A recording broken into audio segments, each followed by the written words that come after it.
दिल्ली से है, जहां पर असेंबली कार केस में एक बड़ी अपडेट सामने आई है। आरोपी मेंटली डिस्टर्ब है, ये कहना है पुलिस सूत्रों का। 2025 से आरोपी का इलाज चल रहा था, ये सूत्रों ने बताया। पीलीभीत का रहने वाला ये सरबजीत है, जो मामले में अब तक गिरफ्तारियां हुई हैं। 3 गिरफ्तारियों का अपडेट सामने आ रहा है। आरोपियों से कार की भी बरामदगी हो चुकी है। 2025 से आरोपी का इलाज चल रहा है, सूत्र इस बात की तस्दीक कर रहे हैं। दिल्ली विधानसभा सुरक्षा में हुई चूक के बाद हाई लेवल कमेटी का गठन किया है। जांच की जिम्मेदारी स्पेशल सीपी रैंक के वरिष्ठ अधिकारी को सौंपी गई है। शुरुआती जांच में सामने आया है कि सरबजीत सिंह किसान आंदोलन का समर्थक रहा है। सरबजीत सिंह ने अपने सोशल मीडिया अकाउंट से किसानों के समर्थन में कई पोस्ट किए थे, जिनमें से कुछ को बाद में डिलीट या हटा दिया गया। पुलिस डिजिटल साक्ष्यों, कॉल डिटेल रिकॉर्ड और मूवमेंट डेटा के आधार पर मामले की जांच कर रही है।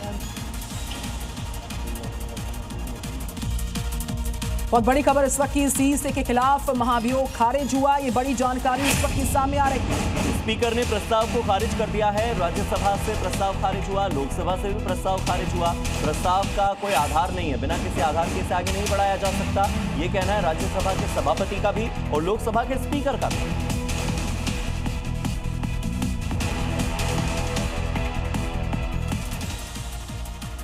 एयर इंडिया के सीईओ के इस्तीफे की खबर है। सीईओ कैंपबेल ने इस्तीफा दे दिया। सितंबर 2027 तक था उनका पूरा कार्यकाल। अहमदाबाद क्रैश की रिपोर्ट ने के बाद जब वो अपना पद छोड़ देंगे, एयर इंडिया के सीईओ के इस्तीफे की खबर आ रही है। सीईओ कैंपबेल ने इस्तीफा दिया है।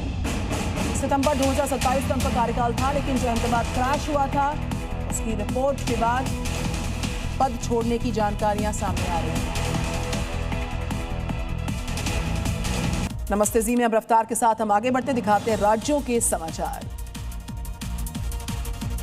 मध्य प्रदेश के उज्जैन में ढाबा रोड पर 4 मंजिला मकान अचानक से भरभरा कर गिर गया। सड़क चौड़ीकरण के लिए की गई गहरी खुदाई और नाले के काम की वजह से मकान की नींव कमजोर हो गई थी। राहत की बात यह रही कि मकान पहले से खाली था, जिससे कि कोई जनहानि नहीं हुई।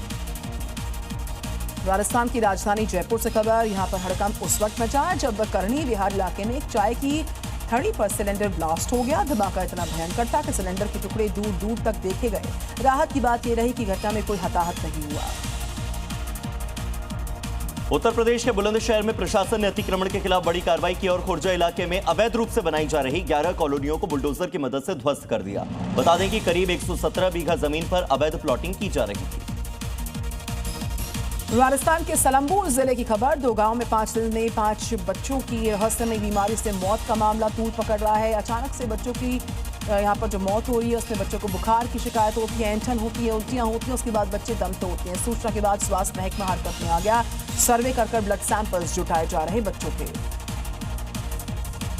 राजस्थान के भरतपुर में एक युवक स्कूल के पास से शराब के ठेके को हटाने की मांग को लेकर पानी की टंकी पर चढ़ गया, जिसे 5 घंटों की कड़ी मशक्कत और समझाइश के बाद नीचे उतारा गया।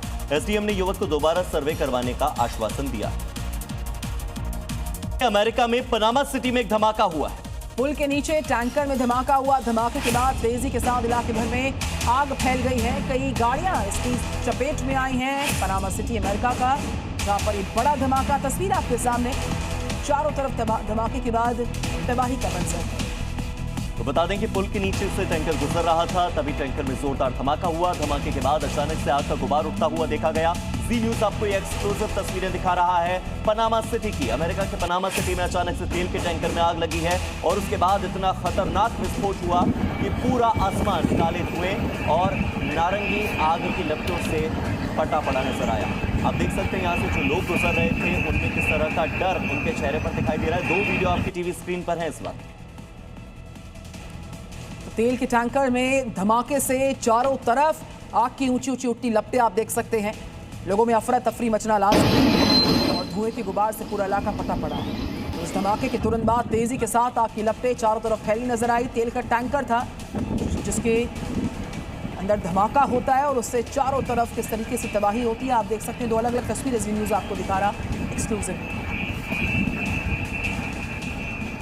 तो आप ये देखिए 2 अलग अलग तस्वीरें, एक बस के अंदर से और एक बस के बाहर की तस्वीर देखिए, जहां पर धुएं का गुबार उठता नजर आ रहा है।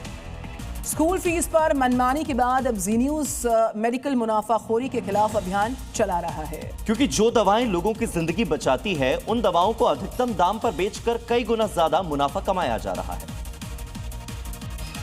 जबकि वही दवा मरीजों को कम दाम में मिल सकती है, लेकिन होलसेल और रिटेल के बीच दवाओं के दाम में इतना डिफरेंस है कि आम ग्राहक तो इसका अंदाजा तक नहीं लगा सकता, क्योंकि दवा के पैकेट पर मैक्सिमम रिटेल प्राइस लिखा होता है, लेकिन आम और कॉमन दवाओं पर ट्रेड मार्जिन पर कोई कैप नहीं है। इसीलिए दवा कंपनियां एमआरपी मनमाने तरीके से तय करती हैं और मुनाफाखोर मरीजों से दवाओं का मैक्सिमम प्राइस वसूलते हैं। जी न्यूज ने मरीजों से इसी वसूली के खिलाफ मुहिम छेड़ी है, जिससे आप भी जुड़ सकते हैं। दवा कंपनी की एमआरपी वाली लूट पर 9310497453 पर संदेश भेज सकते हैं और हमारे अभियान से जुड़ सकते हैं।